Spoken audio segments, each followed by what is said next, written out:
Hello, hello. Yes, it's the cockroach again, and yes, Sir David the Bard. And I want to do a video on a donation that I made to the Mormon Church when I was a Mormon. I was living in Paso Robles, California, and active member of that ward, and going to church, wearing my garments, not screwing anybody but my wife, etc. Well,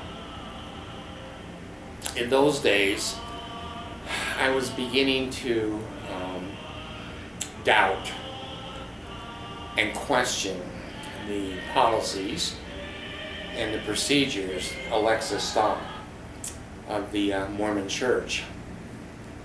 So I went to church Sunday one day, and I was paying my tithing, and I never made a lot of money ever. That's why I want you to put money in the PayPal. Anyway, and subscribe. I wrote a tithing check out to the bishop and the Church of Jesus Christ of Latter-day Saints, and it wasn't a big check. Good Lord. Like I said, I didn't have a lot of money. I was raising 14 children and 6 wives and trying to pay all the bills. And I have to admit there were some bills that I didn't pay. And I'm not proud of that, but it's the truth. And you know me, I have to tell both sides of the story, and you decide. So on the check, on the back of the check, where they would endorse it, I put, "For hungry children only. No general authority salaries." I wanted to control. I was starting to mature. I was starting to take responsibility, to know where my money was going, how it was going to be used. And all I was doing is putting parameters and boundaries around my donation. I wanted to go to feed hungry children. I didn't think too much about it. And the next Sunday I went to church, and the bishop said, the usual phrase is, "We need to have a chat." I love that phrase. The Mormons made that phrase up. I used to think he was my friend. He just wanted a casual conversation and chat with me. No, that's not what the Mormons mean. They say all the right things, but they do all the wrong things. And when you walk in and you see a bishop or a stake president with a knife in their hand, you just bend over, turn around, and let them stab you. And while they're stabbing you, you can kiss your ass goodbye. It's a chat. So the bishop sits me down, and he says, we have a problem. Gosh, have I ever heard that phrase before? Yeah. And I said, well, what's the problem? And he said, you need to rewrite your tithing check. I said, really? Did you guys lose it or tear it in half, or it got smudged, or did it bounce in those days? You call it now non-sufficient funds. We called it bounced. It bounced. It went to the bank and bounced back to the Mormon Church. Well, they wanted their money. No, it didn't bounce. It wasn't a bounce check. I was breaking my pattern. It was a check that was really good. So I said, well, what's the problem with my check? And he said, well, it's what you put on the back of the check. I said, well, all I put on it is I wanted the money to go to hungry children and not to pay general authority salaries. But you can't do that. I said, no, I can do that. No, they can't cash the check. I said, but I can do that. And I did do it. I'm not going to bow my head and say yes, like you made me do in the temple in the Mormon church for years and years. You took my money fraudulently and made me bow my head and say yes and agree to all the things as the covenant of consecration, that I give up all of my time, talents, and energies to building the Church of Jesus Christ of Latter-day Saints. Anyway, he says, well, you need to rewrite it. And I said, no, I don't. I'm not going to rewrite it. I was finally standing up for myself. And I hope for the rest of you.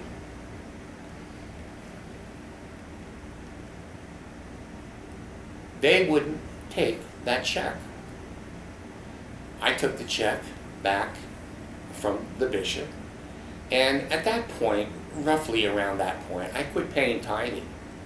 I said, no, if I can't be sure where my money's going, and it's going to all of these old geezers that, are not putting the money towards children and hungry families, that's my responsibility.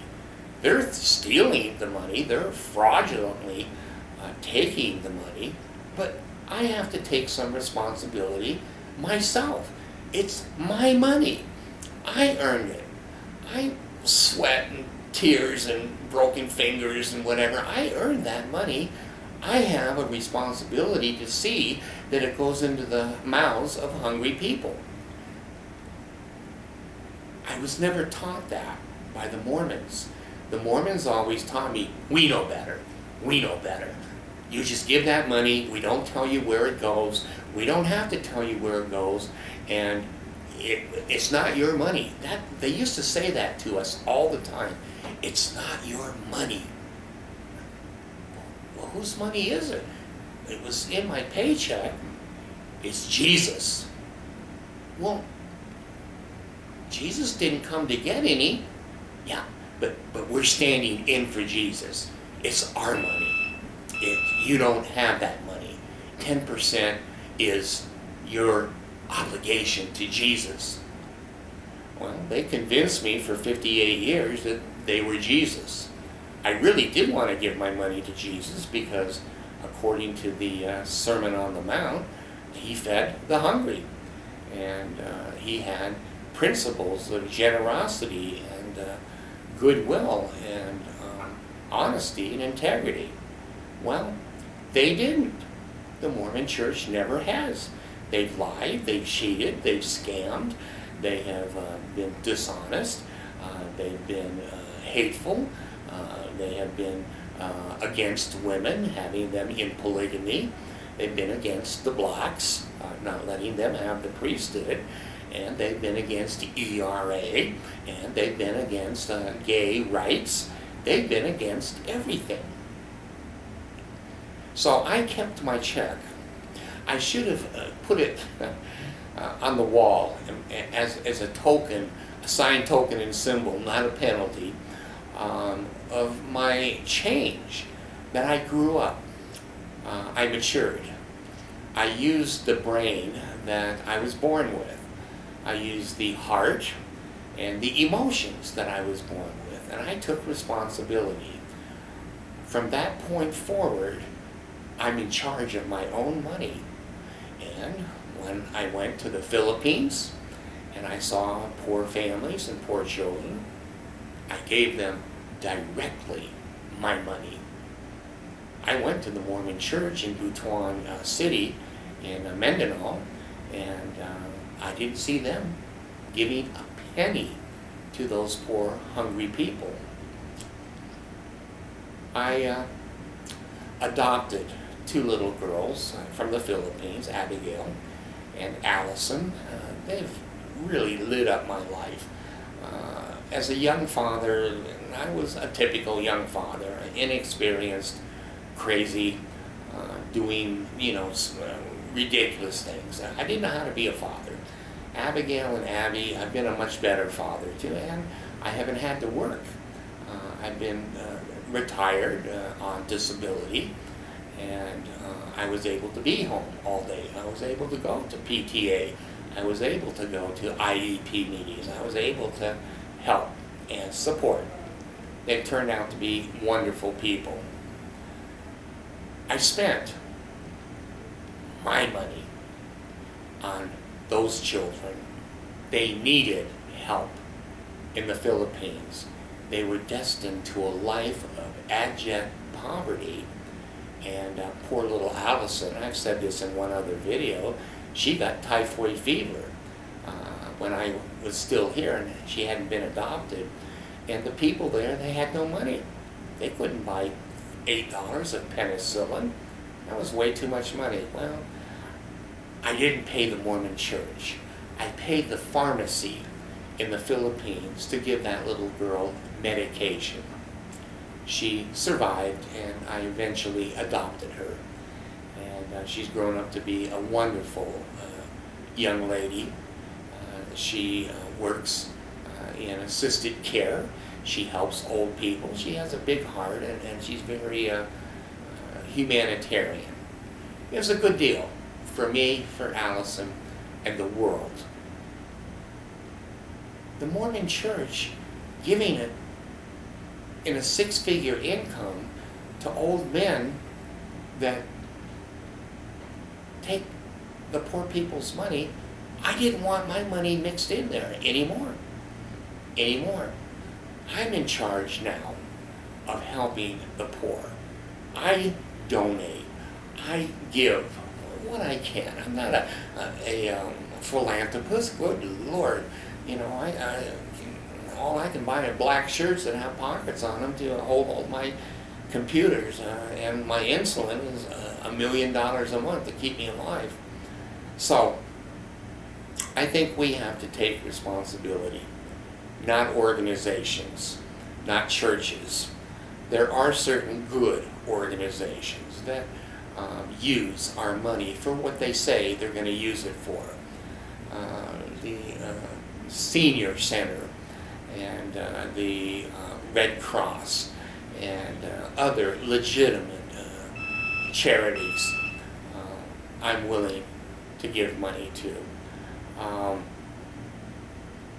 The Mormon church won't take your money if you tell them to feed the poor.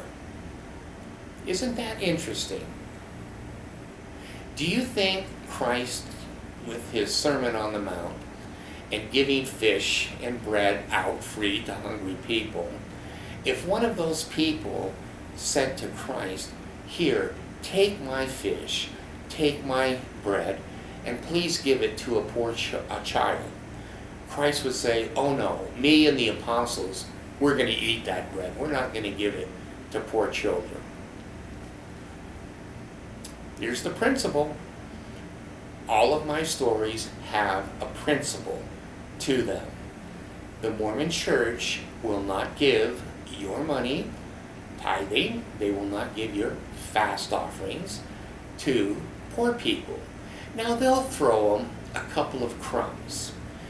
They didn't even pay 1% of the billions and billions of dollars for humanitarian aid until the last 5 or 7 years that the people in the world got on their ass and said, "You have these billions of dollars and you haven't even given 1% to the poor." I think the Catholic Church does 36, 38% to the poor. The Mormons didn't even give 1% for over 100 years.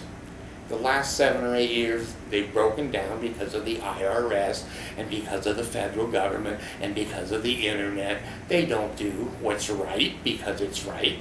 They do what's right because people, agencies, governments force them to do what's right. And they're always on the edge of the envelope. They're always trying to get away with my money and your money to pay for their families and their children. Their children get to go free to BYU. I had to pay tuition. I was just a poor person. I had to pay tuition. So the principle is this. If you want to give your money to the Mormon church, who am I to say? Who am I to say you don't have that right? You have that right 100%. If you think they're going to give it to poor people, if you think your fast offering and going without food for 24 hours and giving that extra money to the poor is going to go to the poor, go for it. That floats your boat, go for it. If that makes you happy, why should anybody take that away from you? They shouldn't. Me or anybody else. I'm just telling you the facts, not the truth. Truth is very different. I'm going to do a video on the difference between the truth and facts. But if you want to believe the truth, they tell you what they're going to do with their money, and the facts say they're not doing it. You can't fix stupid. You can't fix stupid. Now, there's the principle. And I'm going to say again, I love doing this now. I feel like an entrepreneur. I feel like a capitalist. I have a PayPal. If you think this is an important principle, this has helped you, put $1. Just put $1 in the PayPal. I'm blind these days. I can't see shit. People say, do you want to look at pornography? And I go, yeah, I really would, but do you have it in Braille? Anyway, hit my subscribe. YouTube, if there's enough subscribers, they'll give me money. That's good. That's good. I've never gotten the money for anything. So if you enjoy, if I entertain, if I give you information, I can't read your comments. I love to be able to read your comments. Most of them, the Mormon comments, I don't want to ever read, but I'd love to read your comments. And sometimes my sweet wife will have time to sit down and read a couple of comments, but not the hundreds or the thousands. But I do get a little note here. My AI iPhone will go beep beep, and that says money, money. It's not the amount of money. It's basically that somebody is saying, gee, you've made this world a little bit better. You haven't set it on fire. You're not a genius. I don't agree with everything you say. Some things I think you're stupid. Some things I think you're an asshole. But if you think ever something positive, just put $1 or more, and it's up to you, so that my little bell rings and I go, God, that's a good thing. I'm sitting in my chair looking out at the beautiful view that I have and thinking, how can I make this world a better place? And if I've made it a better place for you, validate me. Just say, hey, if you were sitting on my couch, you go, Bart, cockroach, I think that was a good thing. I think I've learned something. So, anyway, I'll wait for my iPhone to ring. It may never ring. I don't know. It may never ring, but I have to be honest.